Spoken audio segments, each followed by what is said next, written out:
Well, here's my attempt at an instruction video for the weed zapper.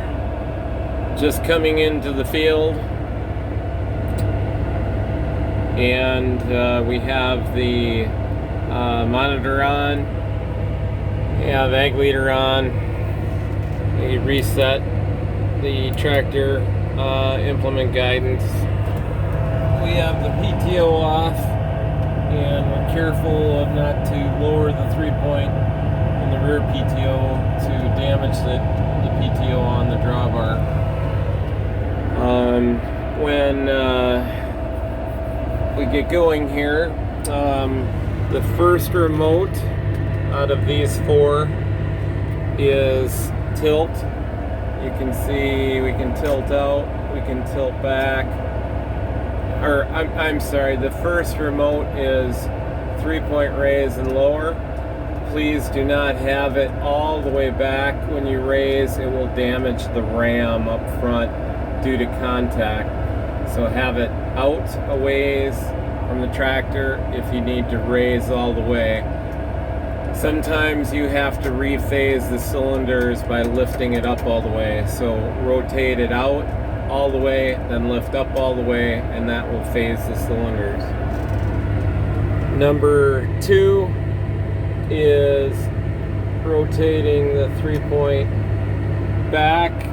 We'll bring it towards you, and away, we'll take it away. Back, we'll raise the bar. Forward with the remote. Number 2 will lower the bar. Next thing is number 3. Main fold out. We'll take the main fold all the way. May need to rephase the center 3-point at that point in time.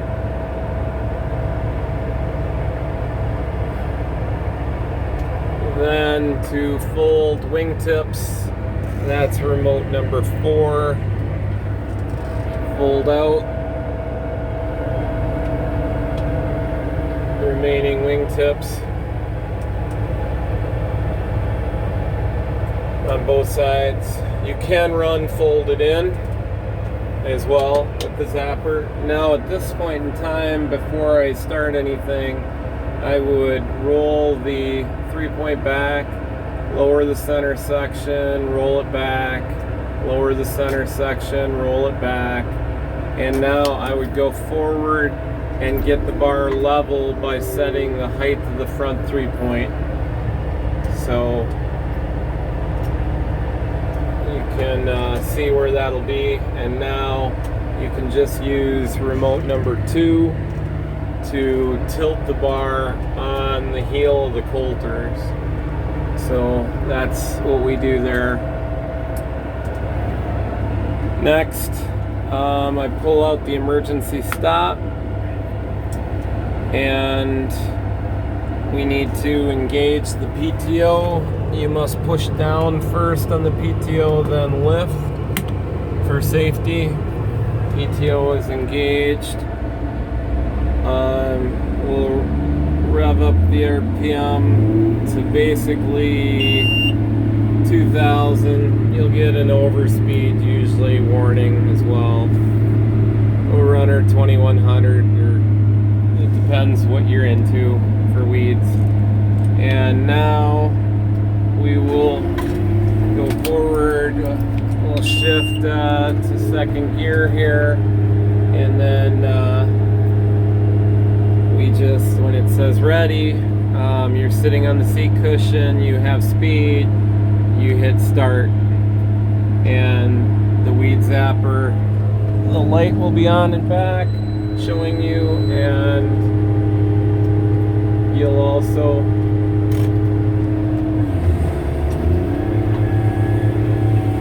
see some zapping going on ahead of you. So anyways, that's a crash course. You'll have to play with the zapper, because at times you'll want to touch a few bean leaves to get all of the weeds that you want to get.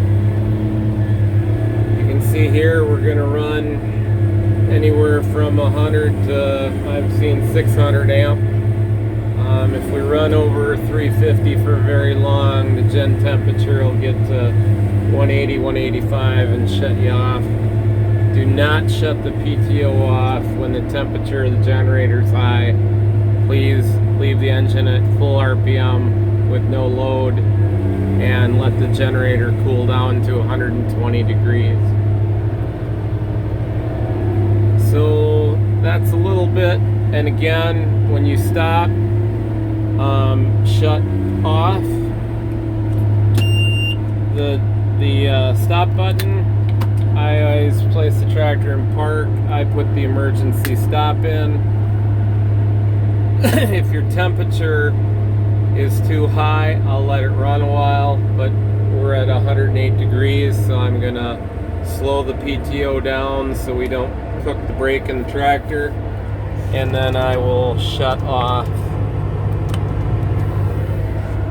Now I want to show you, I forgot to put the pins in for field position, so we're going to lift up a little bit on remote number 3, so it's easy to get the pins out. It's safe to get out. The PTO is off, and the emergency stop switch. Again, fuel the tractor right here. Don't fill past 3/4. Ziegler was supposed to fix it. They put a bunch of grommets in, never replaced the neck, and it will all leak out on the ground. Could be a potential fire hazard for you too. So we get off here, and on the main bar, we get this safety pin out of here and pull this arm away. Pull the pin out and put the arm all the way onto the ram, because that's how you lift up. Put the lock in the storage position here and do that.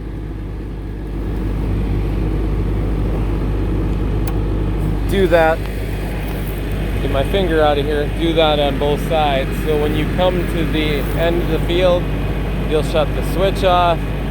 You'll suck this remote number 3 up. The wings will come up into a gull wing position, and you will stop and make your turn, and you'll be good. You can notice that Coulter light over there. That's your speed sensor. If you ever have any problems with that. Here's the hydraulic third link front 3-point. You can see right here, if we go too far, this will contact the side of this third link. So that's why you don't want to be all the way back and then raise up, because it will bend that end of the ram if it gets caught here. So very important to be out when you're going to raise all the way up. All right, well, I hope this helps. There is a full lock. I've not used it yet, but if you have a lot of thistles, you're going to have radiator plugging problems, but I haven't overheated yet, but we can just clean that out.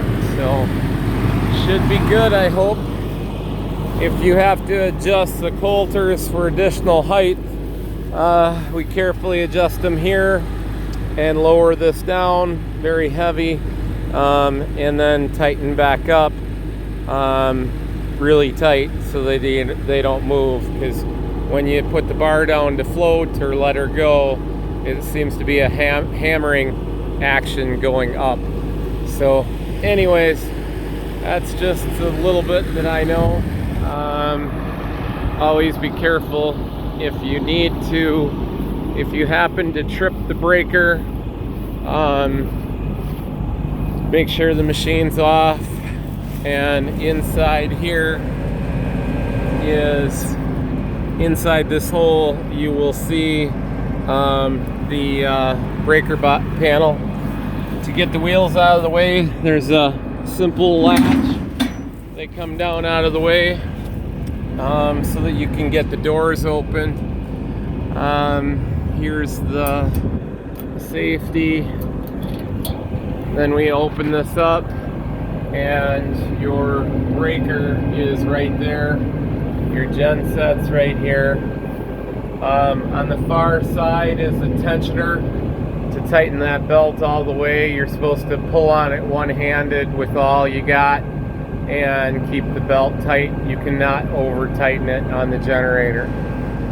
So we'll close the cabinet here, put these safety clips back in, and then simply rock the tire up with your knee and it will latch into storage position. So here's the optional 3-point links. Belt tensioner would be on this side right here towards the back. Beyond that, we haven't had anything. Grease points, PTO on the shaft every 10 or 20 hours, I think. The coulters and the hinge points should be good for a while. So looks like this coulter, this number 2 with the speed sensor, has actually moved down. So I'm going to readjust to put a gap there so it looks like the one on the end. So I measure them from the top down to this clamp and make sure they're all the same. Otherwise you'll never get, as you can see here, the toolbar completely level. Real important to get it level so you can do a good job of zapping. And the main thing is, before you get out the PTO, out of the tractor seat, the PTO is always off. Every time, no exceptions. Good luck zapping.